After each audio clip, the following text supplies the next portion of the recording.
La retórica de Aristóteles es una creación del mismo Aristóteles en el siglo IV AC, cuando éste vivía en Atenas. Dividida en 3 partes, y que narra los pensamientos de Aristóteles sobre cómo ser un óptimo orador. Descubre el planeta lingüístico de la vieja Grecia a través de los ojos de Aristóteles. Resumen de la retórica de Aristóteles. La retórica de Aristóteles viene estructurada en 3 libros con un margen de separación.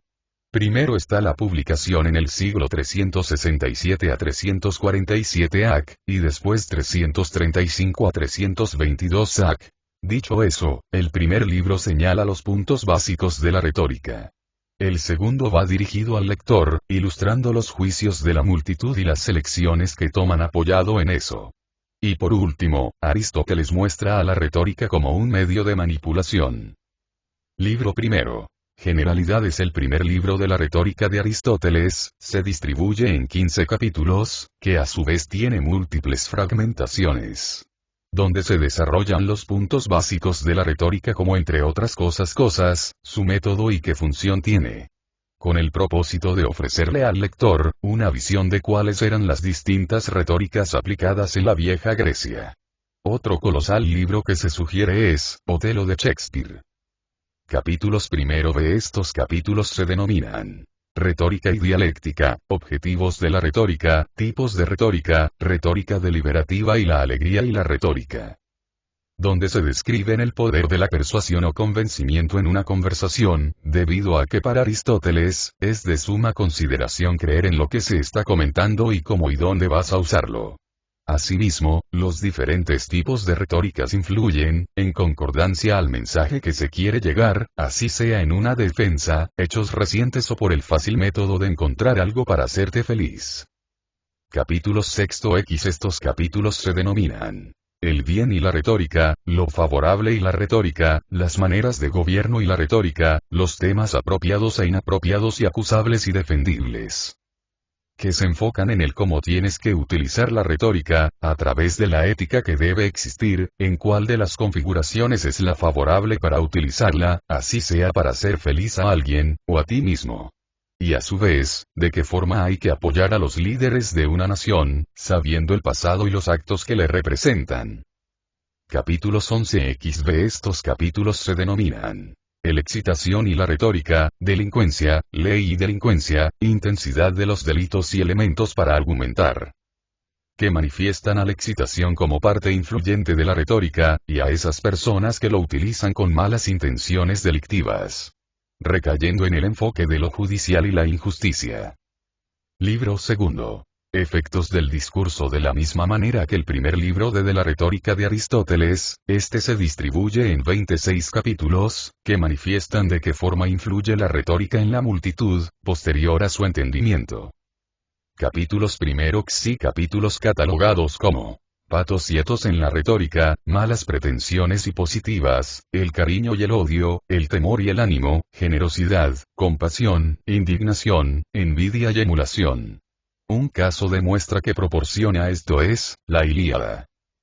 En sencillas expresiones, Aristóteles señala cuáles son los argumentos para ser un increíble orador con efectos positivos en la persuasión, resaltando las causas, ética y los sentimientos que se tienen que tener en cuenta a lo largo de los discursos. Dicho eso, Aristóteles cuenta a esos sentimientos como patos, o sea, puntos que cambian las ideas iniciales de la multitud, y que se consigue por medio del amor, odio, miedo, vergüenza, etc. Capítulo 2. Sí. Capítulos catalogados como métodos de ser jóvenes, viejos maduros, donde la fortuna, métodos de ser ricos, poderosos, el alegato y su forma, lo viable y lo irrealizable, argumentos recurrentes y las sentencias en el alegato, que trata a quien va dirigido la retórica, y que en relación de la que categoría que sea, se dispondrá un alegato para eso. Asimismo, se debe tener en los discursos de persuasión, oraciones u oraciones que sean de conocimiento recurrente de la civilización, también recurrente como mitos, leyendas o historias. Capítulos 22. Capítulos catalogados como argumentos del entimema, otras líneas de razonamiento, entimemas falsos y reales y refutación en el entimema. Aristóteles muestra al estimema, aquel que debe presentarse de forma seria y con temas en común, evadiendo adornos en los alegato. Dándole las utilidades de qué hay que hacer, cuando se objeta o participa a lo largo de la retórica. Libro tercero. Organización del discurso. Aristóteles con los dos libros anteriores, avance lo que es el poder de convencimiento y que debe contener el alegato. No obstante, se señala la composición y la continuidad que debe contener el alegato. Capítulos primero X capítulos catalogados como la voz del alegato, virtud y excelencia, frialdad del lenguaje, el símil y la metáfora, la expresión precisa, majestuosidad en el alegato, expresión de sentimientos, de la prosa, expresiones continuas o expresiones estructuradas y expresión ingeniosa.